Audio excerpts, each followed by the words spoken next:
Radio, el podcast de reproducción asistida de FIMadrid.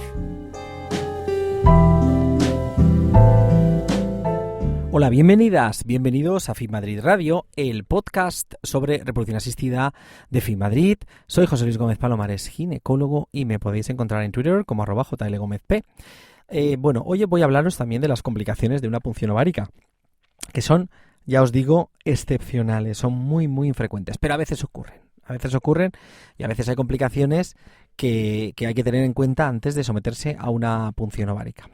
La punción ovárica, ya hemos dicho muchísimas veces que está hecha, se recomienda hacerla bajo una sedación, bajo una especie de estado de adormecimiento. No es una anestesia general, ya lo hemos hablado, pero es una sedación, no está sedado, no está ahí como en un limbo, dormida, ¿no?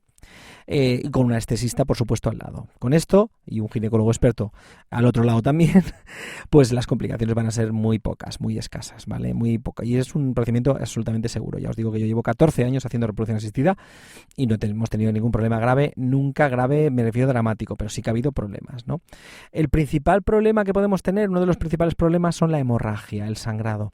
Es obvio que si hacemos una punción ovárica, si hacemos una punción de cualquier tejido, de cualquier órgano del cuerpo, pues puede sangrar. Podemos tener una hemorragia, podemos tener un sangrado, y ese sangrado, que siempre, ya os digo, que va a ocurrir, no es inocuo, no es coger el ovario, puncionarlo a través de la vagina con la paciente sedada, insisto, y que no haya ningún tipo de sangrado en el abdomen, en la cavidad abdominal, siempre va a haber un poquito, pero en la inmensísima mayoría, pues ese sangrado es autolimitado y no se produce más, ¿vale?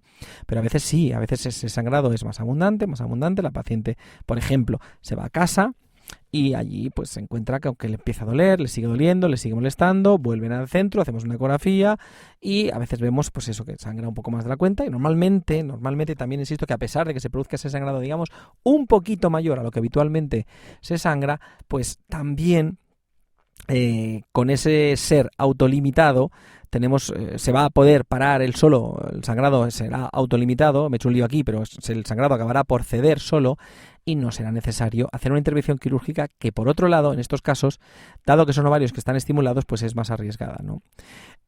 Otros casos, en la misma punción, pues ya se puede producir, cosa que no ha pasado nunca, pero toquemos madera, puede producir un sangrado que haga necesario pues mandarla al hospital directamente, ¿no? Ese sangrado raramente, ya os digo, que requerirá de una intervención quirúrgica, simplemente con un reposo, a veces hospitalario, otras no, será suficiente y estará más que cubierto todo, y pues estará más que bien la señora. Evidentemente en el centro haremos los controles que haga falta, por supuesto, y ya con esto pues será suficiente, ¿no? Pero a veces, y ya hablamos de cosas ya muy excepcionales, pues hay que intervenir y ese sangrado pues hay que coagularlo si sigue persistiendo, ¿no? Ese es uno de los problemas que hay. También puede haber una punción ovárica que produzca pues una lesión de un órgano, de otro órgano distinto al que se quiere puncionar. Por ejemplo, el intestino, por ejemplo, la vejiga, por ejemplo, incluso una uretra, ¿no? Que es difícil de pillar porque eso es finísimo, pues puede pasar el uréter, ¿no? El uréter. En estos casos pues puede pasar, normalmente con un tratamiento antibiótico y reposo, no hay que hacer nada más, es muy excepcional que haya que hacer algo más, pero puede haber, por ejemplo, pues una punción de la vejiga pues puede hacer que durante unos días la paciente a la que se ha sido puncionada, pues refiera una hematuria, ¿no? Es una orina con un poquito de sangre, pues eso puede pasar, y normalmente con antibiótico o incluso pues con reposo aquello cedería. Evidentemente las recomendaciones que yo os diga aquí no sustituyen nunca a las que os cuente vuestro ginecólogo, por supuesto. Y torsión ovárica, pero esto ya es una complicación también de la punción ovárica. Puede haber una torsión ovárica. El ovario es como una especie de racimo de uvas, más pequeñito evidentemente, que puede rotar sobre el eje, el tallo de arriba que sostiene las uvas, y eso produce un dolor muy intenso, de inicio brusco y una cosa muy reconocible, y que a veces pues puede comprometer la viabilidad de ese ovario después de esa torsión ovárica, ¿no? Y que a veces hace necesaria una torsión ovárica, pues que se produzca una intervención quirúrgica para evitar que ese ovario sea perdido y pues por supuesto para que el cuadro ceda lo antes posible, ¿no? Son complicaciones que os digo que centros, como hacemos unos cuantos punciones al día, 2, 3 de media, estamos haciendo, pues pues que normalmente no van a producirse y que ya digo que son procesos donde la paciente entra a las 8 de la mañana y a las 10:30, 11 ya está saliendo y para ir a desayunar y volver a casa a descansar para luego al día siguiente que les cuenten la fecundación de embriones que tiene y luego ya programar la transferencia embrionaria, ¿no? Pero, bueno, pues la punción ovárica, como todo acto quirúrgico, pues tiene sus riesgos y pues tenemos que tenerlo en cuenta, que esto puede pasar a pesar de que se tomen todas las precauciones y a pesar de que estáis en manos de gente que tiene muchísima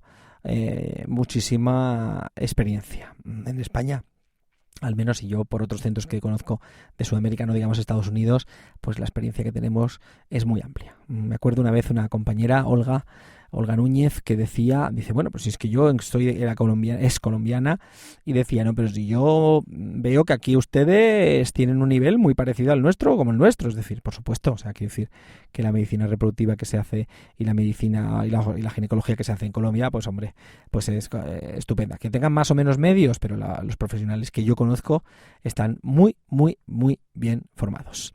Un saludo y hasta el próximo programa, y por favor pongan ustedes un comentario en iTunes, y también estamos en iVoox, IVOOX, que es una plataforma de audios múltiples que está en lengua castellana. Yo creo que es la que conozco que tiene más programas, y que bueno, pues que ahí estamos también metidos y que nos encanta si nos podéis escuchar. Quizás los dispositivos más Apple se pueden descargar fácilmente en iTunes y los dispositivos más Android se pueden descargar más fácilmente en iVoox, porque entre otras cosas iTunes ahí no existe. Un saludo, comenten ustedes algo en iTunes, por supuesto nada personal, pero sí un poco qué os ha parecido el programa, y nada, hasta el próximo episodio y un saludo. Chao, chao.